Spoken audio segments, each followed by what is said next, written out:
kids are being killed in Gaza the same way everyone else is, by getting blown up. That's the vast majority of injuries.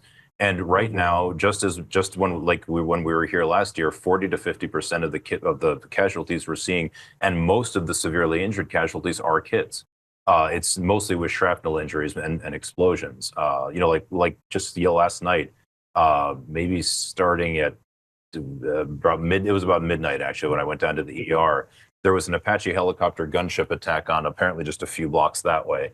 And I don't know if it was on a car or a building or what, but the one man and several children, one man and four children came in from that incident.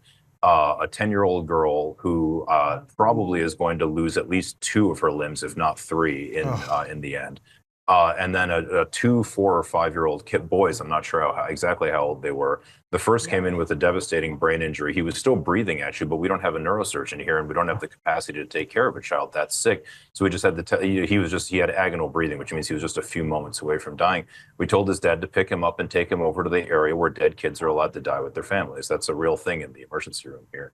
And then the next kid that came in, also 4 or 5 years old, also had a devastating brain injury. He was eviscerated, meaning his intestines were on his outside because his abdomen had been torn open. And we had to tell his family the exact same thing. A man came in with these huge wounds on his legs and his buttocks. Whether he was the target of the attack, I have no idea, but I know he was the father of the little girl that I just talked about, who's probably going to lose, who could conceivably lose 3 out of her 4 limbs.